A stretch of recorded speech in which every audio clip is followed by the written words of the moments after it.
मेरो आजको भिडियो हाम्रो घरमा चाहिँ बिरालोले पनि गाजर नरिवल खाँदैछ। अनि यो चाहिँ लोकल साग तारा खोलादेखि आएको।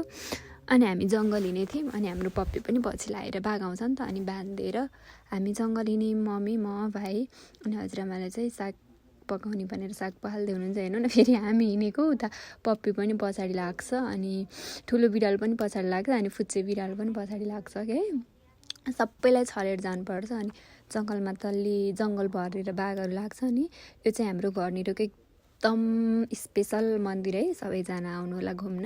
यो चाहिँ हाम्रो घरदेखि माथि हेर्नु न, मेरो कालो खुट्टामा कालो चप्पल कालो नेल पोलिस कस्तो नराम्रो देखिरह, त्यही पनि ठिक छ। अनि यो चाहिँ हाम्रो माइला बुवाको घर। अनि यता चाहिँ भाउजू हुनुहुन्छ माथि के भन्दै हुनुहुन्छ, पानी पर्न लाग्थ्यो नि त अनि छिटो गरेर आउनु भन्नुभयो। अनि यो चाहिँ हामी जाने बाटो, यहाँबाट तल चाहिँ हामी सानो हुँदा यस्तो तल देखिरह नि त यति ठुलो धारो थियो कि हामी लुगा धुन नुहाउन भएन भनेर साथीहरू भाँडा मान्ने समेत अर्म गरेर जान्थ्यौँ कि।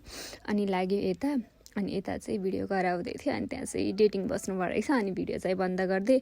हेर्नु न झिसिल किराहरू आजकलमा चाहिँ कस्तो किरा लाग्ने के है, यस्तो किरा लागेको थियो नि बाटो। अनि अब गाउँमा बसिसकेपछि किराहरूसँग डराएर त भएन नि त, किराहरूलाई इग्नोर हामी लाग्यौँ।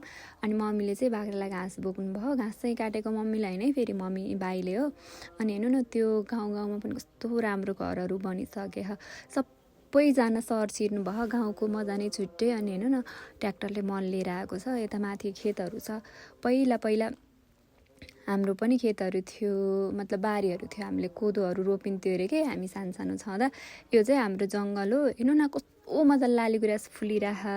अनि यो ढुङ्गोमा चाहिँ हामी पहिला साथी म भाँडाकुटी खेल्थ्यौँ। अनि यहाँबाट तल लिर्किँदै जाने, यस्तो अप्ठ्यारोमा के लिर्किँदै जाने अनि उक्लिँदै आउने गर्थ्यौँ। अनि सानैको दिन रमाइलो। अहिले त खै व्यवहारले थिचेर हो कि उमेर बढेर हो कि टेन्सनै हुन्छ नि त जे कुराले नि। अनि यिनी चाहिँ हाम्रो सेउला हजुरहरूकोतिर चाहिँ के भन्नुहुन्छ, हाम्रोतिर ल हेर्नुहोस् लालीगुराँस यस्तो दामी फुले है, कस्तो मनै आनन्द हुने कि लालीगुराँसहरू देखेर। जताततै फुलेको थियो, फेरि टिप्न नि माया लाग्छ। लास्टमा चाहिँ मैले टिपेछु किनकि भोलि बिहान पूजा गर्दा हुन्छ भनेर। अनि एमा चाहिँ कस्तो राम्रो देखेँ, अनि सानो बुट्टा पनि देखेँ। अनि गएर मैले लालीगुराँस टिपेँ, थोरै टिप्छु भनेको थिएँ। अनि फेरि भोलि पूजा गर्न हुन्छ भनेर अनि धेरै नै टिपेँ। अनि टिपेर फेरि आफ्नै जङ्गलतिर लागेँ म। यो लालीगुराँस चाहिँ मैले अरूकोबाट टिपेको है, हाम्रोमा चाहिँ एउटा रुख मात्रै थियो। अनि टिपिनँ फेरि सबैको। अनि माथि चाहिँ जङ्गलै थियो नि त, त्यही भएर माथि गएँ, लालीगुराँसहरूको जङ्गल हेरेँ, कस्तो आनन्द भएको थियो कि। पहिला हामी चाहिँ साथी भएर लालीगुराँस टिप्न जाने। अनि लालीगुराँस खायो भने चाहिँ अनि के नै जितिन्छ जस्तो हुन्थ्यो। अनि मम्मीहरूले डराउन दिनुहुन्थ्यो कि। अनि हेर्नु मम्मीले फेरि यता सेउला सोर्न लाउनु भयो। अनि मैले पनि आफ्नो भारी पुऱ्याउन सेउला सोर्न लाएँ। एउटा हातले भिडियो खिच्दै एउटा हातले सेउला सोर्दै गर्न मिलेन, त्यसपछि मैले मोबाइल राखेर सेउला सोरेँ।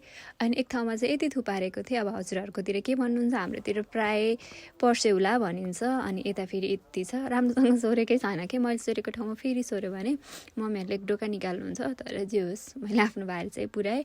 अनि भाइ चाहिँ घाँस काट्न गएकै थिएन जङ्गलमा।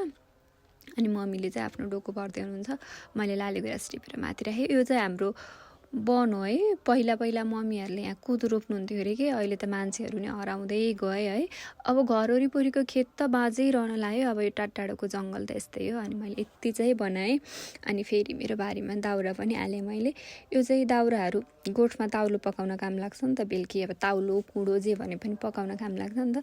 गाउँमा बसिसकेपछि दाउराको टुक्रादेखि लिएर घाँसको टुक्रासम्मको लोभ लाग्ने रहेछ क्या है। अनि यति लय त यस्तो हुन्छ, यति लय त यस्तो हुन्छ भनेर उता चाहिँ मकै छर्ने तस्कर हुँदैछ। अनि त्यसपछि आगो फुक्ने, झाडी जलाउने, मल छर्ने गर्दै हुनुहुन्छ। हेर्नु न मैले अघि टिपेको लालीगुराँसको बुके बनाएर राखेँ, कस्तो राम्रो देखेँ है। मम्मीले चाहिँ भिडियो मात्रै गराउँदा ठिक्क भयो तँलाई आइज भन्नुभयो। अनि त्यसपछि मलाई फेरि हेरौँ जस्तै लाग्यो क्या, कस्तो राम्रो देखिएको। अनि त्यसपछि यस्तै हो, वर्षमा एकचोटि फुल्ने चिज मन परिहाल्छ सबैजनालाई, मलाई मात्रै होइन हजुरहरूलाई पनि मनपर्छ होला लालीगुराँस भनेपछि, राष्ट्रिय फुल भनेपछि। अनि अब हाम्रो घर जाने बेला भएको थियो, त्यही पनि म फुल नचाहिरहेको थिएँ कि। अब चाहिँ हामी घर लाग्यौँ, अब रोडमा निस्केर घर जाने हो। यस्तै गाउँको भिडियो हेर्न चाहिँ तपाईँहरूकै माया सपोर्टहरूको आवश्यक छ। त्यसैले मेरो च्यानल सब्सक्राइब गरिदिनु, अनि त्यसपछि लाइक कमेन्ट पनि गरिदिनु। Okay by.